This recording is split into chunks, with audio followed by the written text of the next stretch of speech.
ใสอ้ายเป็นจังใดสบายดีพี่น้องหมดสู่คู่สู่คนคลิปนี้บ่าวสอนสิพาพี่น้องมาเลาะมาเที่ยวงานบุญท่องเที่ยวบ้านดานปากเซ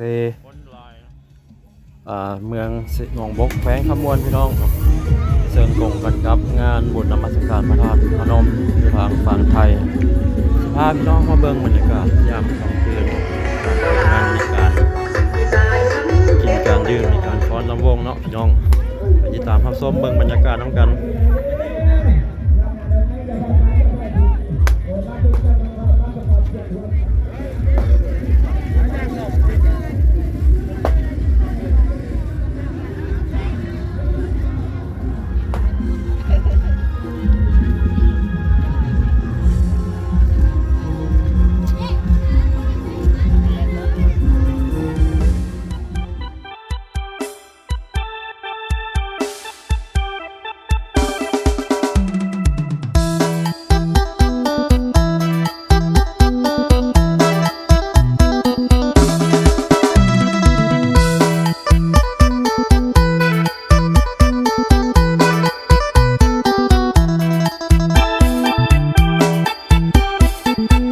ฟังเด้อพวกเจ้า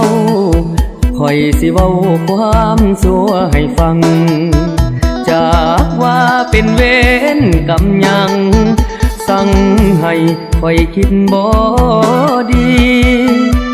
เรื่องนี้อยู่ว่าคอยนี่มักคนมีสามีแต่ก่อนบ่เป็นจังสิ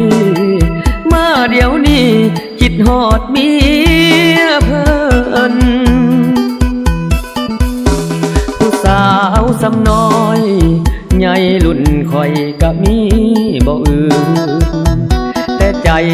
คอยมันบ่ขึ้นมองขึ้นผัดเป็นของเพิ่นหลงหักเมียเขา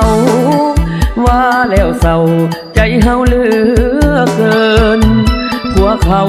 ยังอยู่เจินเทินอยากได้เมียเพิ่นสิเฮ็ดจังใด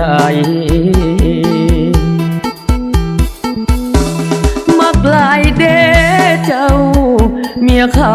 เจ้างามเอาเลืออยากได้มานอนสอนเสื้อสูนเนื้อเบิ่งเดเมียไผสิเป็นผัวน้อยเอาสะบอให้มันแล้วไปผัดย่านผัวเขาจับได้ย่านเดย่านตายก่อนผมงอกขาวขอ3 สินหาจืออยู่นะแต่ใจมันเลือนโทษทานมาของคนอื่นฝืนไปก็ได้บ่ยาวผัวเขายังอยู่อย่าคิดสู่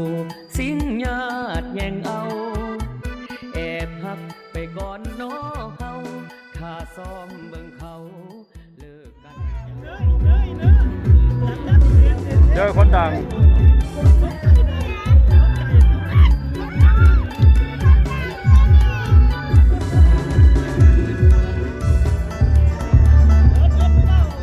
คนดังเลยทายกำลังทายคนดัง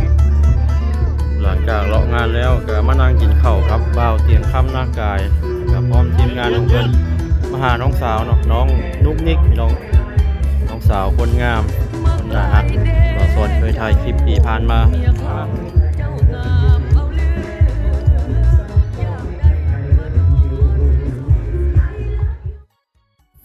นี่ก็คือบรรยากาศเล็กๆน้อยๆพี่น้องงานบุญท่องเที่ยวบ้านดานปากเซเมืองหนองบกแขวงขมวนอยู่ทางฝั่งสวรรณเขตก็มีการจัดงานด้วยกันเพิ่นเอิ้นว่าบ้านปากเซบังไฟเมืองไซบุรีแขวงสวรรณเขตเนาะซึ่งงานนี้แม่นติดพันกับงานบุญนมัสการพระธาตุตูมพะวังแล้วก็พระธาตุพนมพี่น้องฝั่งไทยฝั่งลาวสามารถข้ามไปมาเนาะไปลิ้นงานบุญได้เนาะพี่น้องทางฝั่งไทยสามารถข้ามมาลิ้นมาม่วนมาฟ้อนรำวงได้ซึ่งงานเพิ่นจัด9 มื้อ 9 คืนพี่น้องปีนี้แม่นจัดวันที่26มังกรหาวันที่3กุมภาพันธ์2026เนาะ สำหรับคลิปนี้มาฮอดนี้ขอปิดคลิปนี้ไว้ซ้ำนี้ก่อนพี่น้อง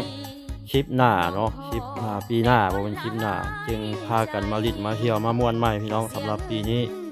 ขอกล่าวคำว่าสบายดี บ่ได้มันเจ็บกระดองใจยามอายไปมีผู้สาว